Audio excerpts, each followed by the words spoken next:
पठान थी बांग्लादेश में रिलीज होने वाली पहली बॉलीवुड फिल्म। शेख हसीना ने हटाया था हिंदी फिल्मों से बैन। बांग्लादेश इन दिनों शेख हसीना के प्रधानमंत्री पद से इस्तीफा देने के बाद सुर्खियों में है।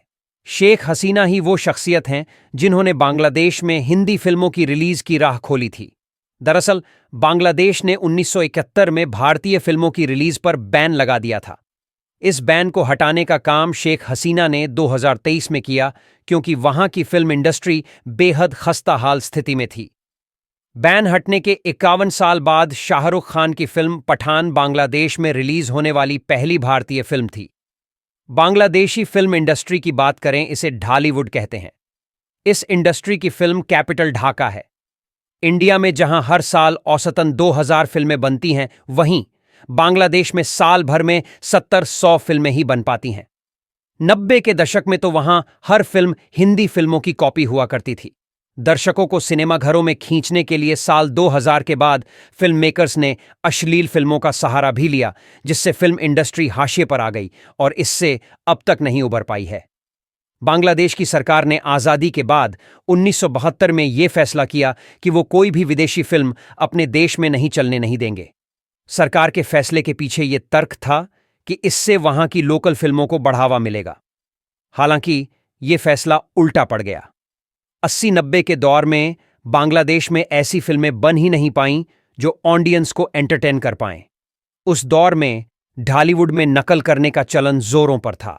लगभग हर दूसरी फिल्म हिंदी फिल्मों से कॉपी करके बना दी जाती थी। प्रोड्यूसर्स बस ये चाहते थे कि थिएटरों में बांग्ला फिल्में चलती रहें।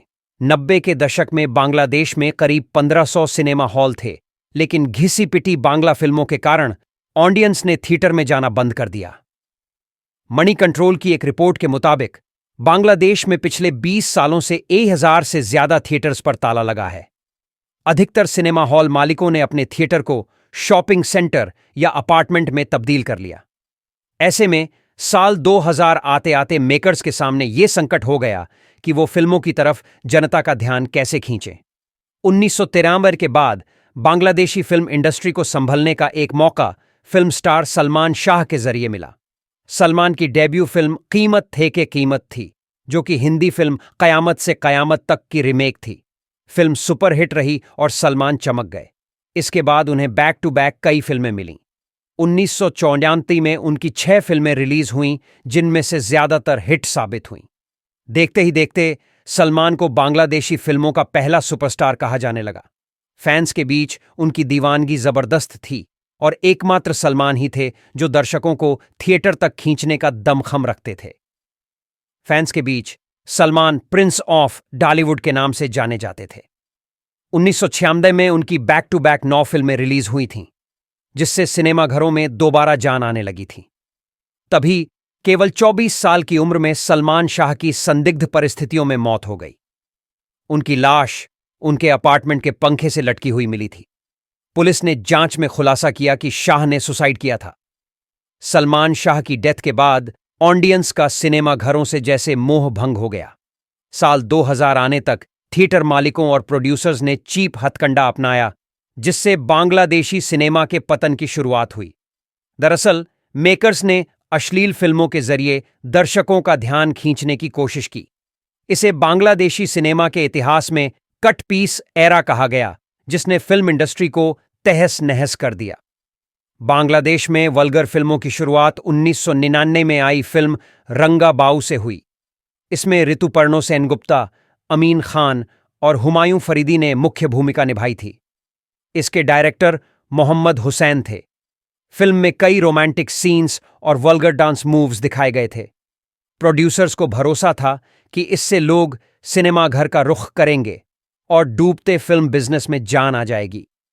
मीडिया रिपोर्ट्स के मुताबिक ये सब कुछ पावरफुल पॉलिटिशियंस की रजामंदी से हुआ करता था। बांग्लादेश में हर दूसरी फिल्म इसी तरह की बनने लग गई और बीच बीच में इनमें पोर्न फिल्मों की क्लिप्स भी डाल दी जाती थीं, ताकि दर्शक थिएटर बीच में छोड़ दच कर ना जाएं। उस दौर में मयूरी, नॉडी, एलेक्जेंडर बो, मेहंदी, मुनमुन अश्लील फिल्मों के बड्ढे स्टार बन चुके थे।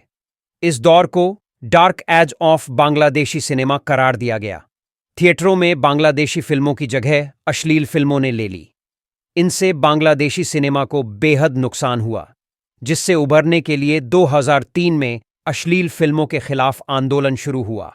एक्टर्स ने फिल्म डेवलपमेंट कॉरपोरेशन के सामने प्रदर्शन करने शुरू कर दिए। नतीजतन सरकार के दखल से आखिरकार 2007 तक बांग्लादेशी सिनेमा अश्लील फिल्मों के चंगुल से मुक्त हुआ। बांग्लादेश में 80 के दशक में इंडियन फिल्मों को कॉपी करने का जो चलन शुरू हुआ वो आज तक जारी है। चंद फिल्म मेकर्स को छोड़ दिया जाए तो आज भी बांग्लादेश में ओरिजिनल फिल्में बनाने वालों की संख्या बेहद कम है। यही वजह है कि 90 के दशक से ही ये फिल्म इंडस्ट्री हाशिए पर आ गई थी। पिछले 10-15 सालों में अयमबाजी, मोनपुरा, ढाका अटैक जैसी फिल्में ही हैं जो कि ओरिजिनल मानी जाती हैं। यही वजह है कि बांग्लादेशी ऑडियंस ने इन्हें सराहा और इन्हें देखने के लिए सिनेमा घरों का रुख भी किया। बांग्लादेशी फिल्म इंडस्ट्री को शुरुआत में सरकार का सहयोग नहीं मिला था। इस फिल्म इंडस्ट्री को अनाथ कहा जाता था।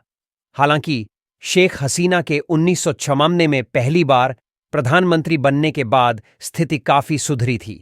सबसे पहले 2001 में फिल्म सेक्टर को इंडस्ट्री का दर्जा दिया गया। इसके साथ ही Bangladesh film development corporation BFDC की स्थापना भी की गई। काफी समय से सरकार हर साल कुछ फिल्मों के लिए अनुदान भी देती है।